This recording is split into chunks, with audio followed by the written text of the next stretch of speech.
tere tulemast kanalile Vaik 64 ja head uut aastat teile. Tänases videos siis jätkaks sealt, kus möödunud videos nagu pooleli jäi. Ehk et alustasin silindriga 41 millimeetrit ja mis sellest siis välja tuli, vaatame kohe. Selle jaoks keerame selle kaamera siin natukese teise nurga alla. Ja zoomime veidike sisse ka ja võimegi alustada, sest et ma teen nagu videosid kõike nagu ühe kaadriga või ühe duubliga siis nii-öelda nagu, et ma ei pane siia midagi juurde ja ei võta siit mitte midagi ära, et kõik tuleb täpselt nii nagu on, et kaamera läheb käima ja kaamera jääb seisma. Aga mis siis ikka, silinder, mis siis oli plaanis, et hüls välja lõigata, nagu näete, see on juba nüüd tehtud. Et iseenesest see silinder oli väliselt kõik väga okei, keermed asjad korras, väga viisakas, aga mis välja tuli, et see väljalaske ava liiga suur. Et kahjuks see minu projektiga nagu väga ei sobi, sest et mul on vaja väljalaske ava, mille laius on 23 millimeetrit maksimaalselt. Aga see ava on siin vist juba mingi 30, et mul jäävad siia jah, üle 3 millimeetri, siis 2,5 jääksid juba siuksed tohutud siuksed astmed, et paraku jah, et selle silindriga ei saanudki rohkem edasi minna. Edasi vaatasin mingi parema korpuse, kus see väljalaske ava on siis nagu juba väiksem. Aga selle silindriga läks kahjuks niimoodi, et siit ma ka korpust ei saanud, aga ma sain hoopis 41 mõõduga silindri siit, et panin ta pinki ülesse ja kaks korda olin juba läbi lõiganud, vaatan, et ohoh, et ava juba päris suur, aga et kuskilt veel läbi paistma ei hakanud, et auke kuskile sisse ei tulnud huvi pärast. Panin stangli ja mõõtsin ära, oli mingi 40,8 ja siis lõikasin veel siit 1,5 kümnendikku juurde ja edasi hoolisin ära ja ühtegi auku ei tulnudki. Et kokkuvõttes sain siit isegi silindri, kuigi jah, ütleme, et see hüls on siin täielik paber. Aga kuidagi püsib koos, on, et iseenesest jah, et kuna ütleme, et see silinder mulle pakkus siukse võimaluse, siis ma kasutasin selle võimaluse ära ja tahan selle silindri nagu siis töös ära ka proovida, et kas siukene asi nagu kestab ka, aga ütleme, et siukest tulemust saada, see on ikkagi väga suur loterii, sest et reeglina on need hülsid siin kuidagi viltu sees. Ja et seda nüüd niimoodi nii veenelt läbi puurida, et jääks siia isegi veel mingisugust seina. Ütleme, et noh, et kui peenemat nagu teha, siis ei ole probleemi, et siis ta annab nagu välja, aga just, et see 41 on juba, see on juba selline mõõt, mida noh, seda ei saa kõikidest silindritest kätte, et paraku jah, et siit see tuli välja ja ka siit ma ei saanud endale siis nagu korpust, on ju. Ja hetkel ongi niimoodi, et mul ei olegi põhimõtteliselt silindrit, kust kohast korpust võtta. Et ju ma pean siis natukene ringi vaatama ja leidma järgmise siukse kandidaadi, et ma ikkagi lõpuks saan oma silindri ära tehtud selle 41 millimeetrit kolvi jaoks korraliku hülsiga.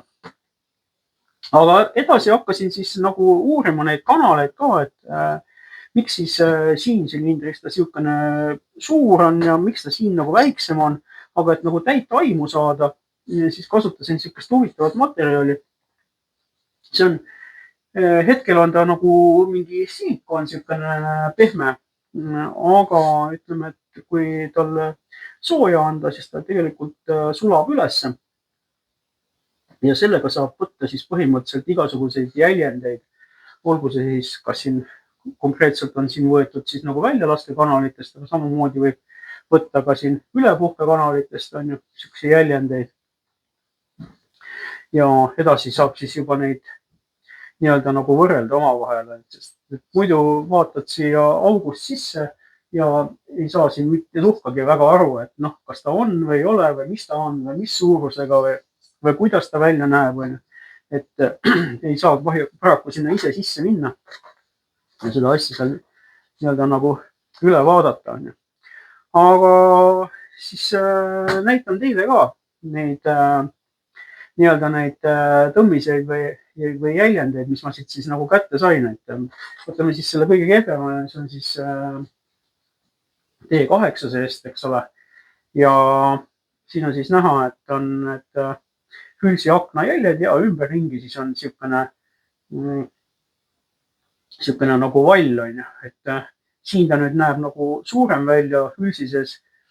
On ta ka nüüd nagu suurem, aga seal on, ütleme, see kõik siin ümberringi on nagu siukene vaba ruum ehk et aknad ei lähe selle hülsises, aga silindrises oleva kanaliga absoluutselt ei lähe kokku, et aknad on oluliselt väiksemad ja siis see kanal ise on siia valatud tohutult suur taha.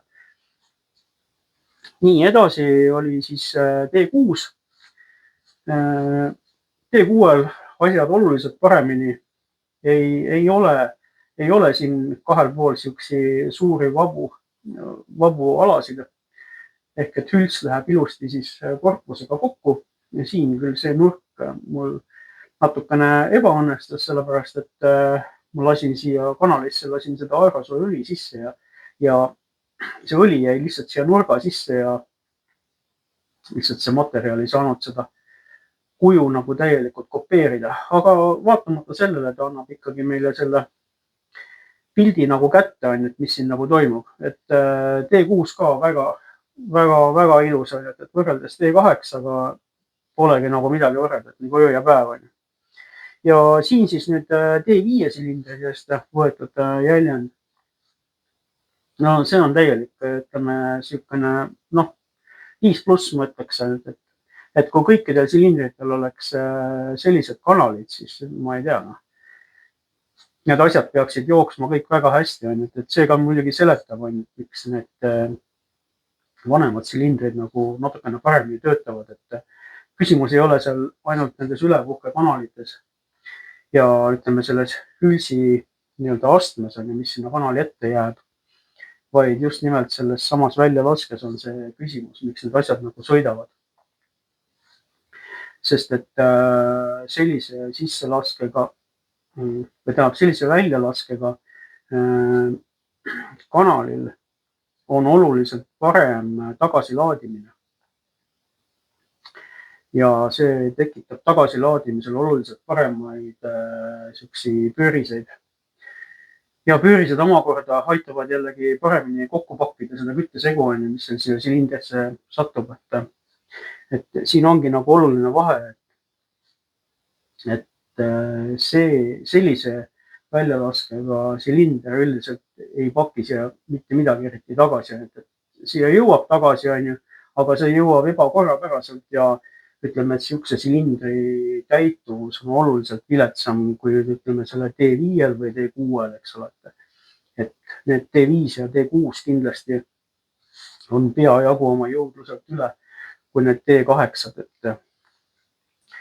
et vot selline asi.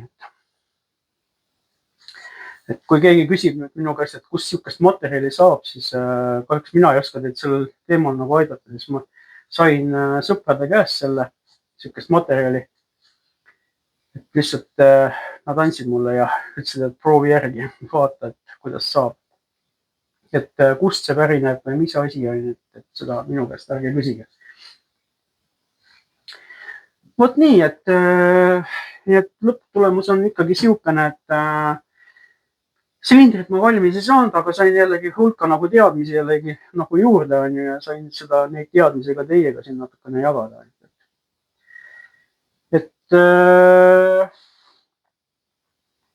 Et ega jah, et ütleme, et ega väljas läks ka, ütleme, et ilmad läksid siukseks külmaks ja lumi tuli maha ja hanged on ümberringi, et ega väga testida ka ei saa, nii et otsime seda uut normaalset korpust on ju ja küll me ta ükskord leiame ja siis teeme selle silindri ikkagi lõpuni.